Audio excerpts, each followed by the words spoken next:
Madalas kapag araw ng bagong taon, nagkakasama ang buong pamilya, lalo na ng mga magulang.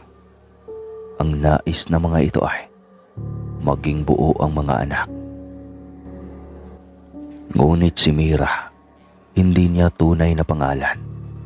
Imbis na ang biyahe ay pauwing bahay ng mga magulang, ang nagiging destinasyon nito ay sa bahay ng nobyong itatago natin sa pangalang Dolan. Nako Dolan, siguradong hahanapin ako nito sa bahay. Nag-aalalang wika ng dalagang si Mira. Minsan lang ito langga. Hindi na lang ikaw magsasabi na sumama ka sa amin sa Visayas. Saad ng Ilonggohano na si Dolan. Edad 28 na ito. Ngunit siya pa lang ang unang naging nobya. Isang Bicolana si Mira. Kada taon ay bumibiyahe ito ng 16 na oras pauwi sa probinsya ng Bicol. Makasama lang ang kanyang buong pamilya. Unang beses na makipagrelasyon si Mira sa isang binata sa edad na 21. 18 pa lang siya noon nang may karelasyon na tomboy. Ngunit hindi rin umobra. Tumagal din iyon ng 7 buwan. Matapos ang ilang taon ay ito ulit siya. Susubukang makipagrelasyon sa isang tunay na lalaki. Mag-4 na buwan pa lang ang kanilang relasyon. Ngunit ramdam niyang tunay niyang mahal ang binata. Hanap lagi niya ang atensyon nito. Pakiramdam niya ay hindi buo ang kanyang araw kapag hindi niya ito nakikita.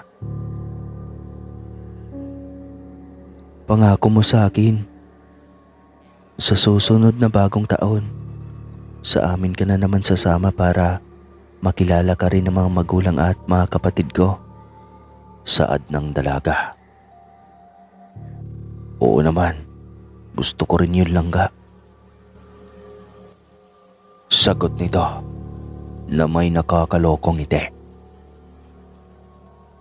Pagdating sa nasabing probinsya ay dismayado ang dalaga sa sobrang layo ng lugar ng nobyo. Isang buong araw, isang buong gabi. Tapos pagbaba ng barko, magpapahatid pa ng tricycle sa himpilan ng bus. Biyahe na naman ng 8 oras. Pagbaba ng bus, ay maglalakad pa ng 2 oras at kalahati bago marating ang nasabing sityo. Grabe naman pala itong inyo, Dolan. Napakalayo. Ginabi na tuloy tayo. Puna ng dalaga. Kaya nga minsan lang akong umuwi dito, Pangga. 5 taon na yata akong hindi nakauwi dito. Kwento ng nobyo. Pagod na ako, Pangga. Magdadalawang oras na tayong naglalakad. Ilang ilog na ba ang ating natawid? Reklamo ng dalaga. Kunting lakad na lang, Pangga. Darating na tayo sa aming sityo. Wika pa ng binata. Gamit nila ang liwanag ang baon nitong flashlight. Habang naglalakad ay tila ramdam ni Mira na tila may nakasunod sa kanila. Kaya napakapit siya sa balikat ng nobyo. Hanggang sa marinig na nga nila ang babagsik na huni ng tiktik. Kalmado lang si Dolan na tila walang may narinig. Habang mahigpit na nakakapit ang dalaga sa braso ng nobyo, ay nanatili lang siyang nakiramdam sa kanyang paligid. Sakaling nasa tabi na pala niya ang aswang. Ngunit nakarating sila sa bahay ng pamilya ng binata na wala namang may gumalaw sa kanila. Kahit pa nasa harap na sila ng bahay nila Dolan ay ramdam pa rin ni Mira ang pananayo ng balahibo sa kanyang batok at mga kamay. Nay, tay, harin ako. Sigaw ni Dolan mula sa labas ng pintuan. Tahimik at wala ng ilaw. Maging ang mga kabahayan sa paligid ay tahimik na rin. Mag-aalas 8 pa lang iyon ng gabi. Ilang sandali pa ay dinignan nila ang langit-ngit ng sahig. Mga yapak iyon. At ilang sandali pa ay may pitik ng lighter kasabay ng liwanag ang maaninag mula sa loob. Ayan na pangga. Gising na si nanay. Wika ng binata. Kabado ang dalaga habang naghihintay na pagbuksan sila ng kung sino mula sa loob. Kumalansing ang kadena sa pintuan. Indikasyon na binubuksan na ito. Ilang sandali pa ay tuluyan na nga itong bumukas. Bumungad ang mukha ng mag-asawang pareho ng kulubot ang mukha. Dulan, bunso. Sa wakas ay nagpuli ka na rin. Masayang wika ng ina. Oo nga anak. May upod ka pala. Punarin ng ama nito.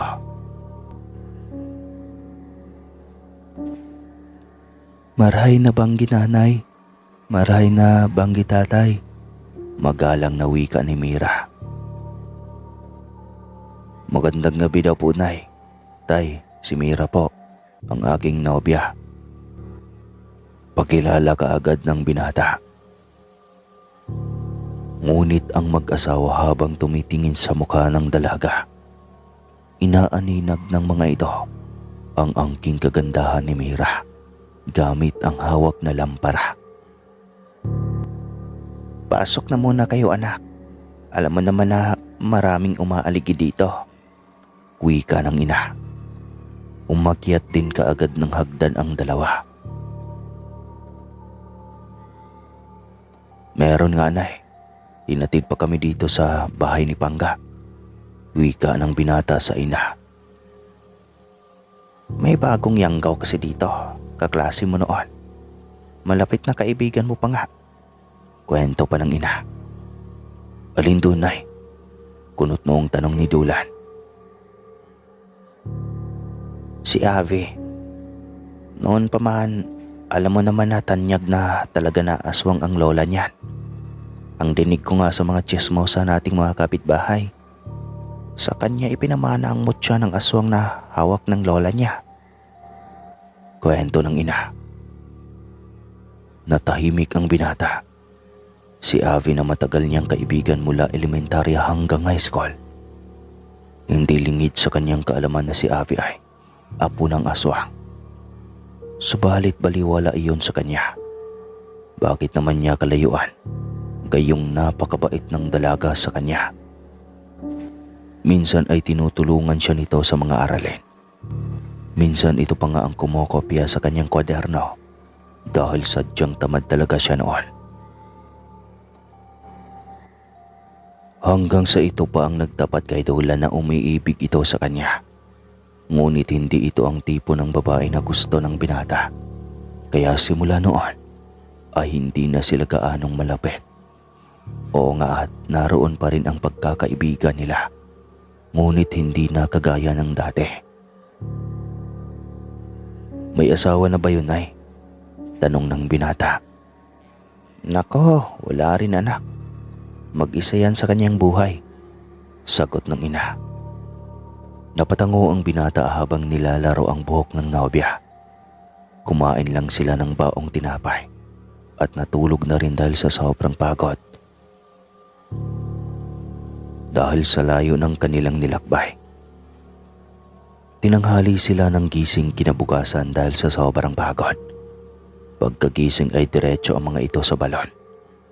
Nagkataon pa na naroon si Ave, ang sinasabing kaklase ni Dolan at bagong yanggaw na aswang sa lugar. Hindi pa kaagad ito nakilala ng binata dahil tila tumanda na ang mukha nito.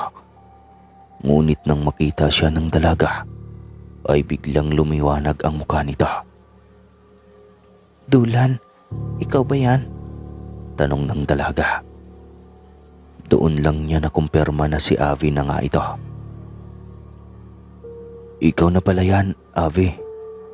Kumusta ka na? Tanong ng binata. Ang mga mata ni Avi ay tila nakapagkit sa mukha ni Mira. Ayos lang ako. Ang ganda ng asawa mo. Wika pa nito. Hindi ko pa siya asawa, si Mira. Pero malapit na rin. Ave, ikaw? Tanong pa rin ng binata. Ngumiti lang ito sabay salok ng tubig gamit ang bitbit nitong balde. Hindi Dulan, kontento na akong mag-isa. Oo nga pala, mamayang gabi punta kayo sa bahay ng nobya mo ha. Para naman may bisita rin ako sa bagong taon. Wala rin akong kasama. Kahit sandali lang makadalaw kayo sa bahay. Pakisuyo nito. Napatingin si Daulan sa nobya at ubili ito kung papayag ba sa hiling ng kaibigan. Pangga, ayos lang ba kung pupunta tayo sa kanila? Tanong ng binata. Ikaw, kung anong gusto mo Pangga, sagot ni Mira.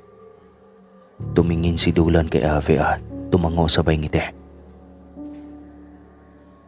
Sige Ave, bago mag-alas 12, asahan mong darating kami ni Mira sa bahay niyo. Sagot ng binata. Napakatamis ng ngiti ni Ave nang sabihin iyon ng binata. Ayun, maghahanda ako ng maraming espesyal na putahe. Masayang wika nito at nagpaalam ng umuwi. Sinundan ito ng tingin ni Dulan at Mira. Mahal, may napansin ka bang kakaiba sa kanya? Tanong ng binata. Ha? Parang wala naman, sagot ng dalaga. Yun nga eh, ang sabi ng nanay hindi raw normal ang mga galaw niya. Ngunit maayos naman at matinuring kausap, saad ng binata. Tumahimik silang dalawa nang may dumating na mga kabaryo nila Dulan. Tampangiti pa ang mga ito nang makita siya. Nako, nakabisita rin sa wakas itong si Dulan sa ating baryo. Ilang taon ka bang hindi nakauwi, iho? Nakangiting tanong rin ni Mang Karding. 5 na yata, Mang Karding. Masyadong matagal na, sagot niya. Oo, masyadong matagal na nga. Nakakagwapo talaga ang syudad ano. Ang gwapo mo na. Puna nito. Tipid ng ngiti ang sinukli ng binata sa mama. Hindi siya sanay sa mga papuri. Kaya si Mira na ang nagpapasalamat sa lalaki. Matapos nilang maligo sa balon ay umuwi rin kaagad sila. Handa na ang pagkain para sa kanila. At siniguro pa ng ina ni Dulan na mainit pa ayon ng kainin nila. Para hindi naman mawala ang gana nila sa pagkain. Anak, nandito ang ate Caridad mo. Sabik na sabik sanang makita ka kaya lang ay umalis na rin at nagmamadali.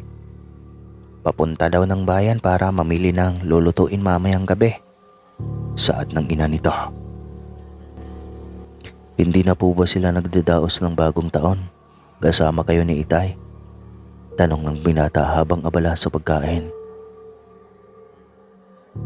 Dito nga, kaya nga namili ng mga lulutuing pasta at kung ano pa. Kakatayin daw ni Kuya Ido mo ang isang baboy na alaga niya. Pasalamat dahil buo ulit tayo ngayong bagong taon. Saad ng ina ni Dulan. Hindi nito sinabi na pupuslit lang sila ng nobya niyang si Mira bago mag-alas 12 ng gabi. Papunta sa kaibigan niya. Nangako kasi siya sa kaibigan na pupunta dahil nakisuyo ito. Naawa siya rito dahil mag-isang sasalubungin ang bagong taon. Isa pa ay, kaibigan talaga niya ito kahit pa noong bata pa lang. Kaya kung aswang man ito ay sigurado rin naman na hindi siya nito tatablahin. Naging mabuti siyang kaibigan kay Ave. Kaya siguro ay bigyang halaga din iyon ng dalaga. Pagkatapos nilang kumain ay ipinasyal ni Dulan ang nobya sa mga bahay ng kaanak Gusto si Mira ng lahat ng mga kaanak ni Dulan. Maging ang mga pamangkin nito ay gustong gusto na magpakarga sa dalaga. Dulan, nasa tamang edad ka naman. Magpakasal na lang kaya kayo ni Mira. Siguradong pagkagwapo at pagkagandang lahi ng magagawa ninyo. Wika iyon ng Kuya Edo ni Dulan. Hiyang-hiya naman ang dalaga at napayuko sa sinabi ng kuya ni Dulan. Malapit na kuya, kunting panahon na lang, saad ng binata. Kinurot ito ng nobya sa tagiliran. Inakbayan lamang ito ni Dulan at hinimas ang likod. Kinahaponan, abala ang lahat sa pagluluto ng paghahanda para sa hating gabi. Tumulong na rin si Mira at Dulan. 9:00 ng gabi nang pumuslit si Dulan para puntahan ang bahay ni Ave. Kasama niya ang nobya. Nagtaka ang dalaga kung bakit kailangan pa na itago sa mga magulang nito. Pangga, bakit kailangan pa nating magtago kung aalis? Tanong ni Mira. Sigurado kasi na hindi papayag ang ina. Naniniwala kasi talaga sila na aswang si Ave. Wika ng binata. Baka totoo rin. Angil ng nobya. Matagal kong kaibigan yung tao, Pangga. Hindi naman kakitaan ng pagiging aswang yung tao. Mabait si Ave. Mamaya kapag magkasama mo siya ng matagal, malalaman mo na nagsasabi ako ng totoo. Wika ng binata. Hindi na nagsalita pa si Mira. Hinintay na niyang makarating sa bahay ng nasabing Ave. Nasa 6 hanggang 700 metro lang ang layo ng bahay nito mula sa kanila Dulan. Habang naglalakad sa pilapil na malayo sa kabahayan, ay maririnig din ang kabilaang paputok. Halatang papalapit na ang hating gabi at marami na ang naghahanda na salubungin ang bagong taon. Kahit naka-jacket ay ramdam pa rin ni Mira ang ginaw ng panahon na nanunuot sa buto. Tumigil si Dulan nang tumapat sa bahay ng dalaga. Nanatiling nakakapit si Mira sa braso ng nobyo. Napakatahimik ng bahay. Wala itong alaga, kahit anong hayop. Ilang sandali pa ay nangapit bahay na ang binata. Kaagad ding bumukas ang pintuan ng bahay. Dulan, nandito na pala kayo. Pasok kayo ni Mira. Masayang wika ng dalaga. Napakatamis ng ngiti nito. Pagkapasok nila sa loob ay tinarangka pabalik ni Ave ang pintuan ng bahay. Biglang sumama ang kutob ng binata. Sabay tingin sa kinandadong pinto. Isang lampara na sobrang panglaw ang sinag ang nasa gitna ng sahig nito. Wala ka palang handa, Ave. Ang mabuti pa, sumama ka sa amin sa bahay. Alok ng binata. Nako, ayos na ako sa inyo, Dulan. Kayo lang sapat na sa akin. Saad ng dalaga. Napakunot ang noo ni Dulan sa sinabing iyon ng dalaga, habang si Mira ay napatingala sa kanya na nagtataka rin at napalunok pa ng laway. Bumunghalit ng tawa si Ave. Pagkatapos, unti-unti itong naging halimaw, kaya napaatras ang dalawa. Nakakatakot ang mga mahabang pangil nito at kuko. Maging ang mga kakilakilabot na pagkulubot ng balat at pagtubo ng mahabang balahibo nito. Ave, aswang ka nga. Niloko mo kami. Sambit ni Dulan. Mas lalong humalakhak ang dalaga. Salamat sa masarap na putahe ngayong bagong taon, Dulan. Wika nito at unti-unting humakbang palapit kay Mira. Hinarang ni Dulan ang kanyang katawan, ngunit napakalakas ni Ave. Hinila siya nito ng buong lakas. Kaya natumba siya sa sahig na kawayan. Walang taka si Mira dahil nakadikit na siya sa dingding. Napakaliksi ng aswang kung kumilos. Kaagad nitong nilundag ang dibdib ni Mira at kinagat ang leeg. Sinipsip ang dugo hanggang sa mawala na ng hininga si Mira. Walang kung anong bagay na pwedeng ipalo si Dolan sa ulo ng aswang, kaya pinilit niya iyong hilahin palayo. Subalit napakatigas nito at nakadikit na ang pangil sa liig ng dalaga. Binitawan lang nito ang leeg ni Mira nang masigurong wala na itong buhay. Hayop ka, Avi. Nagtiwala ako na isa kang tunay na kaibigan. Iyon pala ay sobrang demonyo mo. Hayop ka. Galit na bulyaw ng binata. Hindi pa ako ganoon kalimaw, Dolan. Kasi hindi pa rin kita kayang patayin. Kasi hanggang ngayon, mahalaga ka pa rin sa akin. Kaya dapat magpasalamat ka sa akin. Kasi kontento lang ako dito sa katawan ng nobya mo. At huwag kang magkamali na ipagkalat ito sa iba. Alalahanin mo na marami kang pamangkin at kapatid at kaanak dito.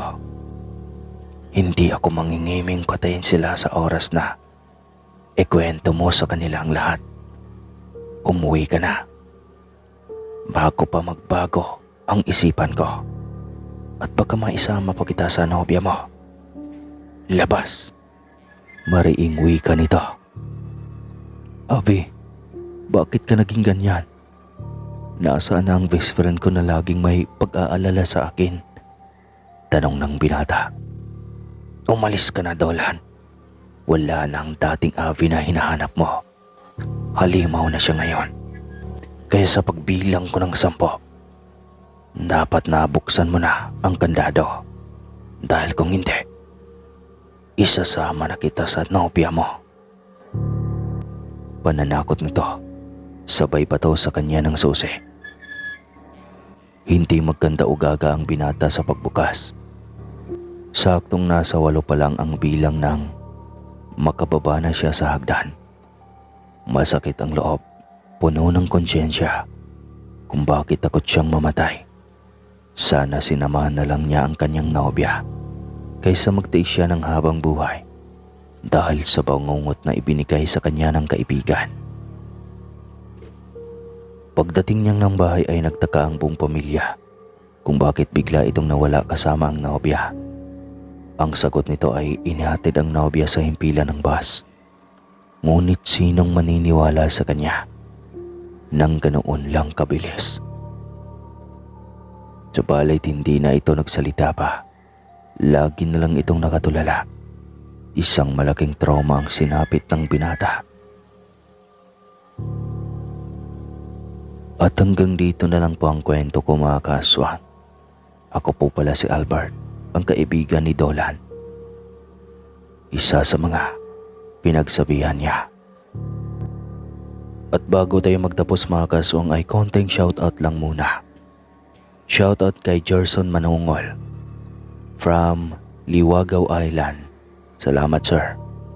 Shoutout kay Karisme ang probinsyana ng Kuwait. Shoutout din kay Ilina Pingol at pinapabati niya ang taga Pampanga. O, sarap kumain dyan. Shoutout sa inyo, taga Kapampangan. Shoutout kay Fairy Winkel ng Brunei. Yun lang po muna, mga kaaswang, at unti-untiin na lang natin na masishoutout ko rin kayong lahat. Salamat.